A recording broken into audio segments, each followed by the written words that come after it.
Muy bien.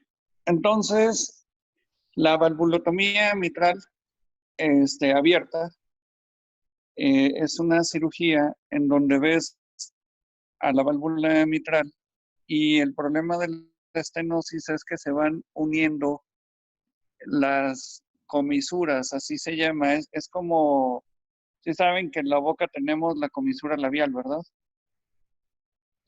Donde está en el extremo de nuestros labios y luego ahí es donde llega el punto final de los labios. Igual en la válvula mitral hay una comisura de cada lado y esas comisuras empiezan a cerrarse, por eso es que las válvulas ya no se pueden abrir bien. Entonces, al cerrarse esas comisuras, una de las soluciones es abrirlas con cirugía. Sin embargo, la verdad es que en la actualidad se prefiere, en lugar de una comisurotomía, si ya hiciste la cirugía abierta, francamente se prefiere mejor cambiar la válvula. O sea, si vas a hacer una valvuloplastía, pues la haces con balón.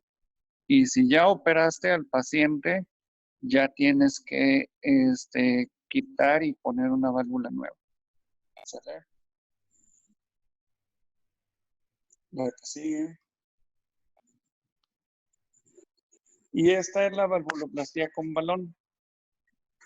Si se fijan, como el balón tiene una pequeña muesca, ¿puedes hacer magnificar la imagen? Sí.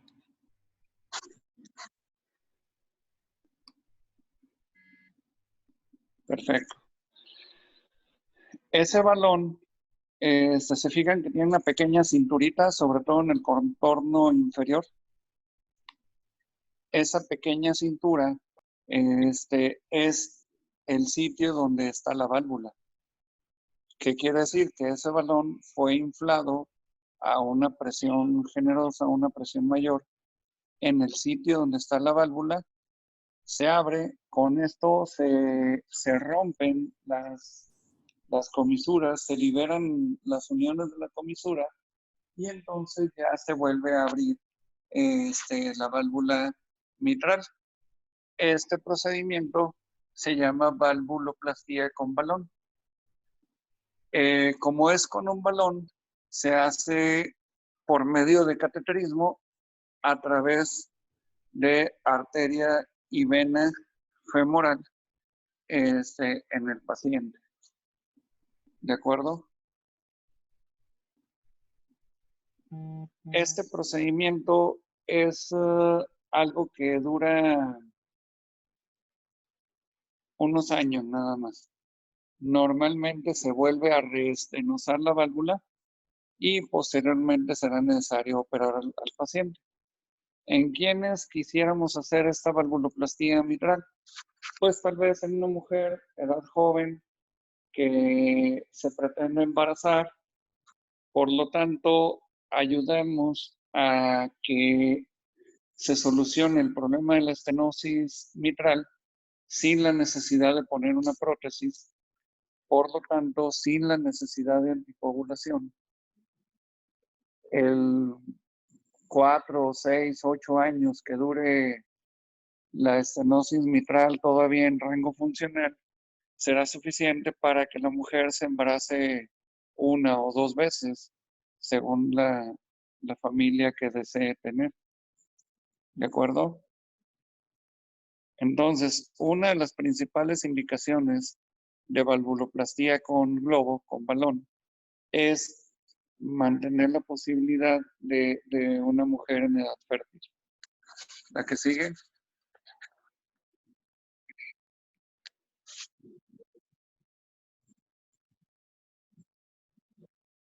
Muy bien. Entonces, ¿cuáles son los criterios para la valvuloplastía?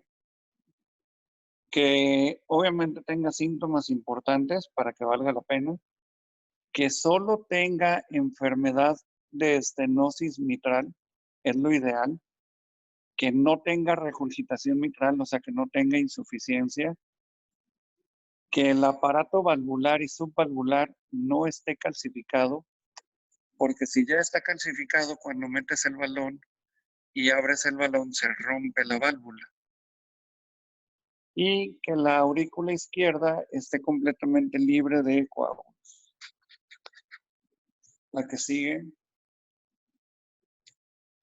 Complicaciones, pues que se libera un coágulo que no fue bien evaluado, que se perfore el corazón, afortunadamente es muy raro, que después de la comisurotomía quede demasiado abierta la válvula mitral y entonces quede ahora una insuficiencia mitral. Y a final de cuentas, ¿se acuerdan que les dije que entraban por vena femoral? Entonces, ¿cómo le hacemos para llegar a la válvula mitral si estamos entrando por el lado venoso? Pues entramos por el lado venoso, pero al llegar a la aurícula derecha, funcionamos a través del septum interventricular para cruzar del otro lado y ahora sí hacer la valvuloplastía mitral. Entonces, en ese cruce, pues obviamente se perfora la aurícula, el septum interauricular, y en ocasiones esa perforación no cicatriza y entonces queda con una comunicación interauricular residual. La que sigue. Muy bien. La insuficiencia mitral. La insuficiencia mitral, la causa más común en la actualidad, fíjense bien, en la actualidad, la causa más común es la dilatación del ventrículo izquierdo, o sea, la insuficiencia mitral funcional, porque está tan crecido el ventrículo izquierdo que ya la válvula mitral no es capaz de cerrar adecuadamente. Hace 25, ¿cómo? ¿Suficiencia qué, perdón? No te entendí. ¿Cuál era el nombre de la insuficiencia, perdón? La causa más común Sí. ahorita es la insuficiencia mitral funcional.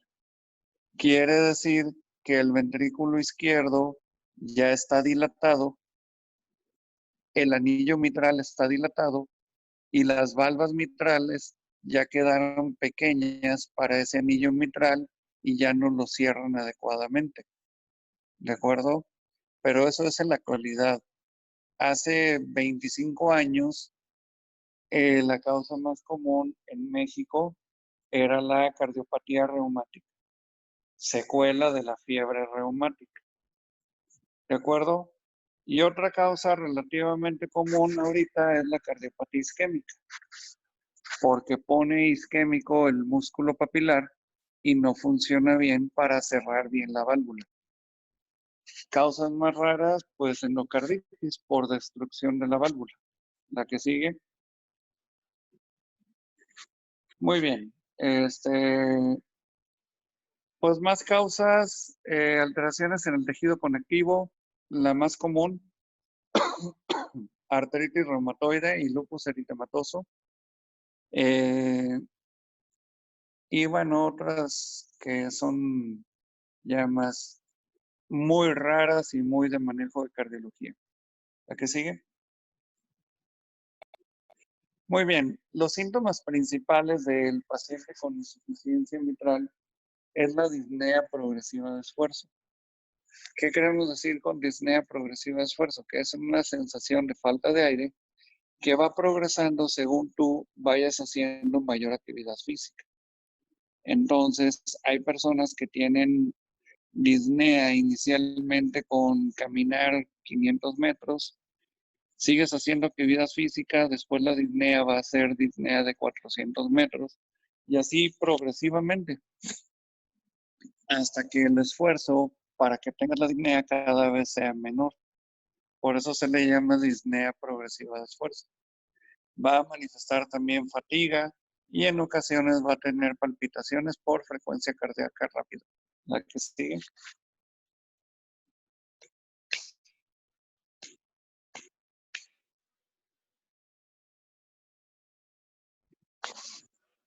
La que sigue, chicos. Muy bien. Ahora, signos. Los signos más comunes es definitivamente el soplo holosistólico.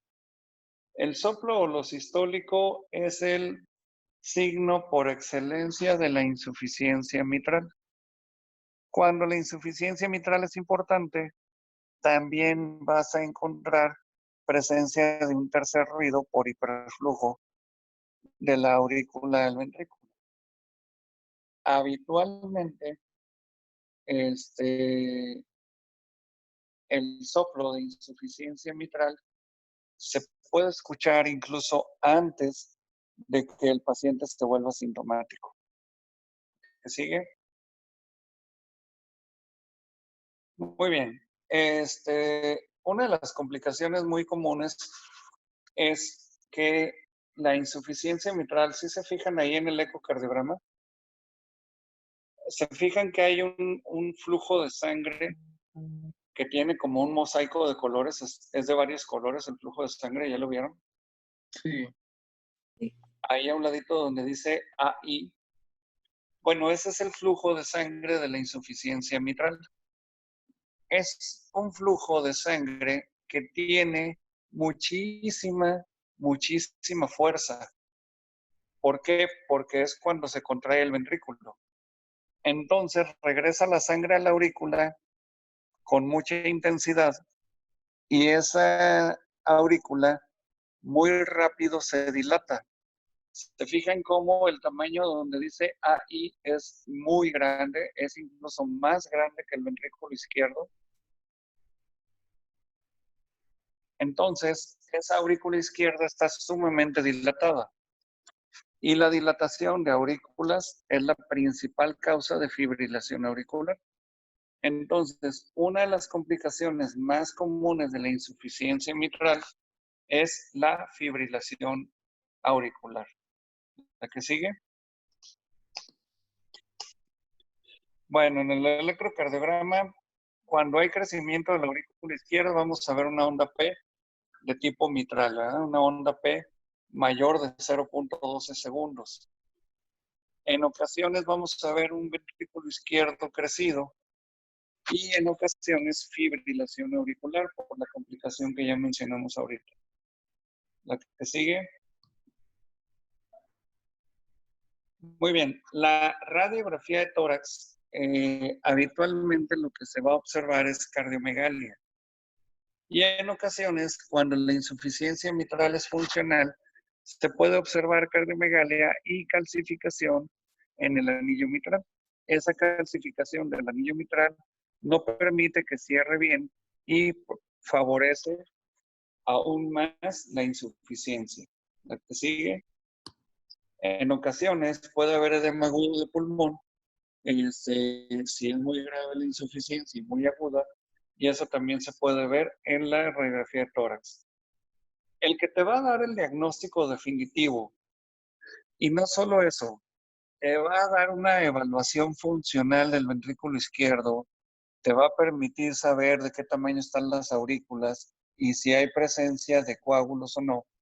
Es el estudio por excelencia para problemas valvulares, es el ecocardiograma. La que sigue. Muy bien. Entonces, después de hacer un ecocardiograma y definir bien en qué situación está funcionalmente el paciente, vamos a poder establecer cuál es el nivel de intensidad que necesita el paciente. Si solamente requiere tratamiento médico, vamos a dar inhibidores de la ECA, diuréticos para disminuir la sobrecarga de líquido. Y si hay una insuficiencia mitral aguda y el paciente está en estado de choque, pues vamos a tener que usar cualquier cantidad de cosas para tratar de mantenerlo vivo. Ahora, ¿le entienden a dar un inhibidor de la ECA para una insuficiencia mitral? ¿Sí entienden cuál es el fundamento?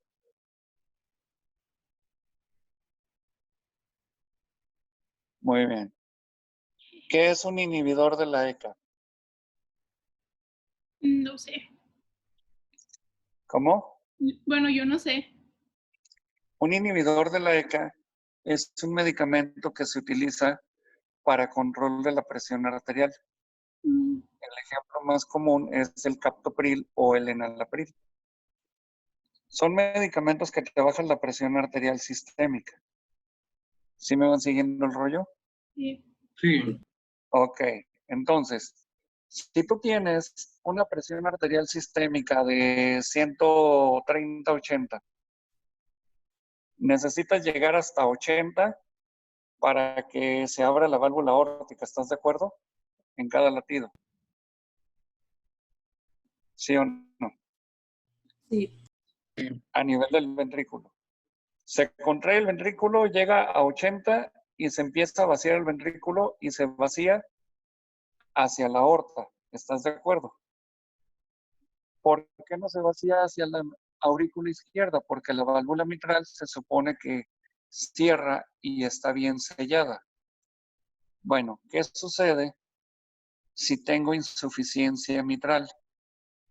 Y la presión en la aurícula es de 10 y la presión en la aorta es de 80. Cuando se contraiga el ventrículo, ¿hacia dónde se va a ir la sangre con más facilidad? ¿Hacia la aurícula que tiene 10 o hacia la aorta que tiene 80? Hacia la aorta. No. Acuérdate que tienes un ventrículo que se está contrayendo y si tienes 10 milímetros de presión en la aurícula, eso es bien poquito. Ujú. Entonces, muy fácilmente se va a regresar la sangre del ventrículo a la aurícula. Y hasta que se llene la aurícula y se sature de sangre, ahora sí ya pasará la sangre a salir por la aorta. ¿Sí queda clara la idea?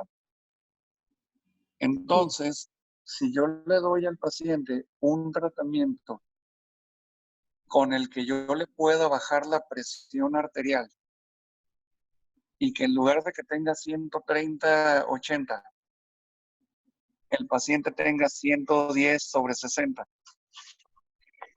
¿están de acuerdo que va a ser más fácil que se abra la aorta, la válvula aórtica, si tenemos una presión más baja en la aorta?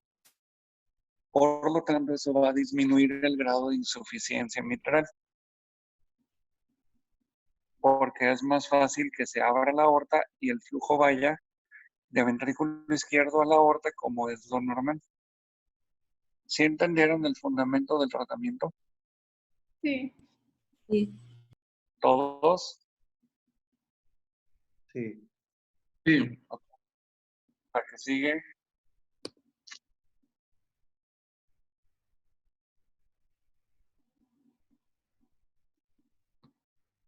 Algo muy importante.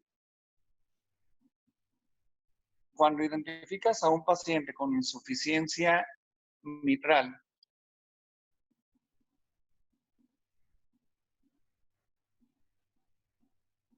¿cuándo debes de tomar la decisión de operarlo? Lo ideal es que lo operes lo más pronto posible. ¿Por qué? Porque si dejas que el ventrículo izquierdo caiga en falla cardíaca, va a tener una insuficiencia cardíaca tan grave que aunque lo operes ya no va a sobrevivir más que si no lo hubieras operado. Ahí va. ¿Se acuerdan del razonamiento ahorita de la aorta? Sí. Vamos a ver si nos sale esta explicación. Imagínense que el ventrículo izquierdo se llena con 100 mililitros. Y cuando se contrae, expulsa 70 mililitros hacia la aorta porque todo está normal. Entonces el ventrículo izquierdo se queda con 30 mililitros de sangre residual. ¿Qué porcentaje de los 100 mililitros iniciales expulsó hacia la aorta? 70%. 70%, ¿no? Y 70% es una función cardíaca óptima, muy buena. Bueno, ¿qué pasa si yo tengo una válvula mitral que no funciona y que la sangre, en lugar de irse a la aorta, se va hacia la aurícula? Y quedamos que es mucho más fácil que las aurículas se llenen de sangre porque es de baja presión. Entonces, aunque tenga un ventrículo izquierdo débil, ¿sí?, yo puedo seguir expulsando el 70% de sangre. ¿Por qué? Porque el 70% de sangre sí sale del ventrículo, solo que 30 se van para la aurícula y 40 para la aorta. ¿Sí me expliqué? Pero estrictamente hablando, la fracción de expulsión del ventrículo se mantiene normal. ¿Sí queda claro? Sí. Sí. Pero es una fracción de expulsión normal que no es verdadera. ¿Por qué?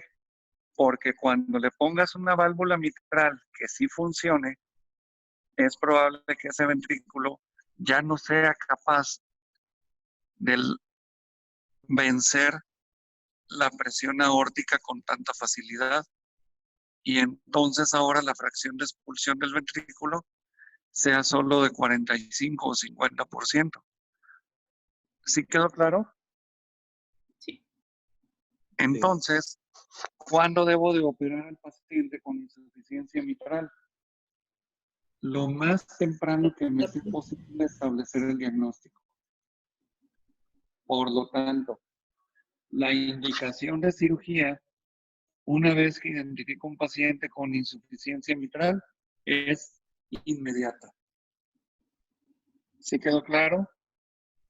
Si el paciente que yo reviso con insuficiencia mitral ya tiene una fracción de expulsión por debajo de 40 milímetros de mercurio, por debajo del 40%, quiere decir que ya está en insuficiencia cardíaca y quiere decir que ese paciente ya no es posible operarlo, porque si lo opero, se va a morir en el postoperatorio inmediato porque el ventrículo no va a ser capaz de trabajar con una válvula mitral competente. La que sigue. ¿Cuáles son las principales causas de insuficiencia mitral aguda? Son 3 en la actualidad. 3 y nada más 3. ¿De acuerdo? Infarto del miocardio por ruptura de músculo papilar. Es la más común. Perforación de válvula mitral por endocarditis infecciosa. Y la tercera causa, acuérdense que estamos hablando de aguda, ¿eh? Y la tercera causa es traumatismos. Sobre todo traumatismos muy intensos sobre el tórax. Habitualmente accidentes de tipo choque automovilístico y rebota el pecho en contra del volante. Accidente en motocicleta donde pues, la persona sale volando y se pega en todos lados. O atropellamiento. La que sigue.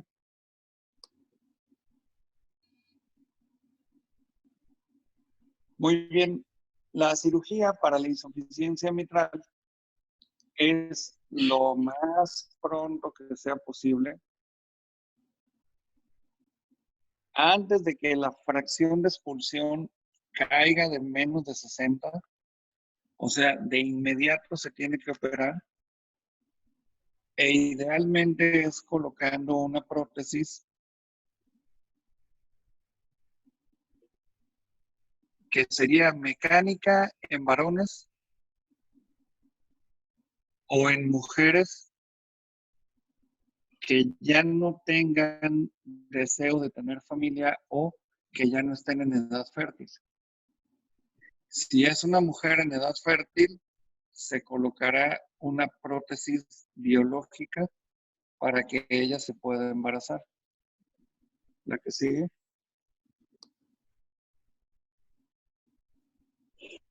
Muy bien. La diferencia entre insuficiencia mitral aguda e insuficiencia mitral crónica básicamente son dos.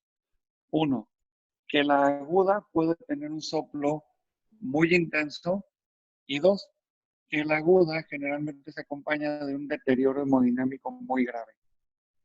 La que sigue. Muy bien. El prolapso de la válvula mitral. Aquí no alcanza a haber insuficiencia, pero la válvula mitral es de un tejido que está degenerado o defectuoso por enfermedades en la colágena, y entonces ese tejido como que se regresa parcialmente, pero no alcanza a ser insuficiencia. Este síndrome de prolapso de la válvula mitral muy comúnmente se acompaña de arritmias auriculares. La que sigue. Muy bien. La que sigue. Bueno, aquí viene esas, algunas enfermedades que lo provocan. La que sigue. Los síntomas, arritmias, palpitaciones y en raras ocasiones dolor de pecho. La que sigue. Signos, un clic, un soplo raro ahí, un ruido raro, que unos les llaman clic en Estados Unidos, en México les llaman chasquidos. Es un chasquido que se da protosistólico, pero habitualmente no va seguido de un soplo. ¿La que sigue? Bueno, las complicaciones más serias serían embolias cerebrales o endocarditis infecciosa, porque como la válvula dijimos que no era completamente sano el tejido de la colágena, pues es un tejido más rugoso que se puede infectar con más facilidad y desarrollar endocarditis. La que sigue. En el electrocardiograma podemos ver unas ondas T invertidas. En ocasiones taquicardia, pero nada específico. La que sigue. El ecocardiograma va a ser el elemento que nos va a dar el diagnóstico de precisión del prolapso de la válvula mitral. Realmente la sospecha clínica, la auscultación y todo eso no es suficiente hasta que no se corrobore el diagnóstico con el ecocardiograma. La que sigue. El tratamiento puede ser médico, rarísima vez, pero rarísima vez requiere de cirugía, y generalmente lo que damos es quitar síntomas. Si el paciente se acelera, pues ¿qué le damos? Medicamentos que lo pongan lentos. Una opción son betabloqueadores o antiarrítmicos más potentes. La que sigue.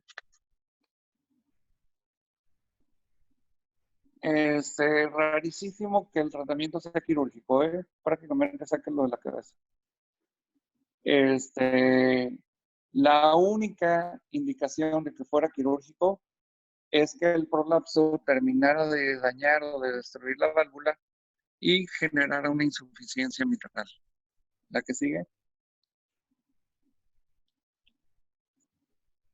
Muy bien, terminamos. ¿Tienen otras diapositivas? No, de esta clase ya no. Ya se acabó. Sí. Ok, ¿qué tema sigue? Sigue. Valvulopatías. Bueno, continuación de valvulopatía, ¿no? Porque esto que vimos fueron valvulopatías. Sí. Sí, sí. Ahora. Ok, ¿cuánto tiempo queda? Quedan 8 minutos. No sé si empezamos otra clase o nos vemos hasta mañana. Ya como digan. ¿Cuántos diapos son de estas? 86. No inventen. Sí, doctor, es que el tema estaba muy extenso, yo lo hice. Tú lo hiciste. Sí, Y le agregaste como de otros 4 libros, ¿verdad? es del mismo, es del mismo. Lo que agregué fueron imágenes. Yo creo que por eso hicieron muchas. Ok. Está bien, qué bueno. Pues no sé cómo andan ustedes de cansados.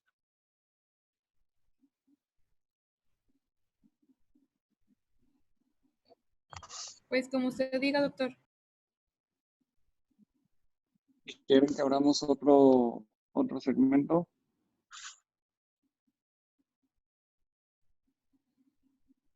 Doctor, yo diría que mejor mañana, ¿no? Porque, bueno, al menos yo sí me siento así como que cargadita de información.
¿Qué pasó entonces?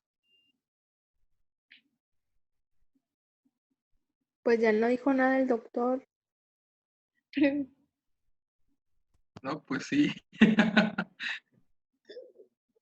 ¿Cuánto le queda a la clase, Sandra? Quedan 4 ¿Cuántos minutos? minutos. O sea, es para saber 4 minutos. si abrimos otra o si ya se queda así.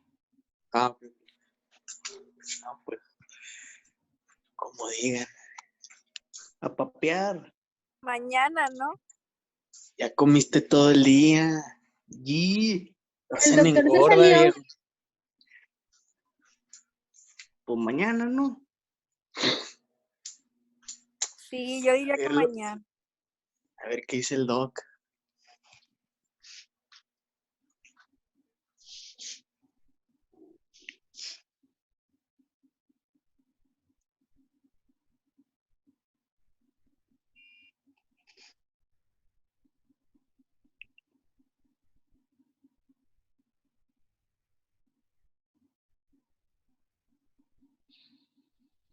¿Se salió el doctor de la clase? No, nada más apagó el No, micrófono. está muteado. Ah, ok.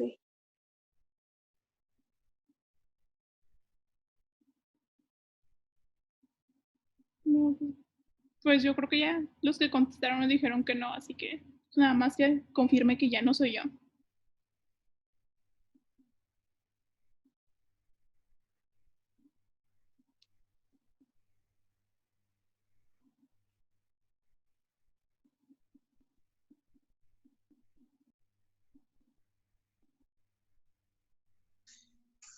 Sandra, si en el lapso donde el doc todavía no conteste y se acaba la clase, ¿vas a abrir otra para entrar o ya tú le comentarías? Pues si se cierra ya no abriría otra. Ok.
No, pues ya la voy a cerrar.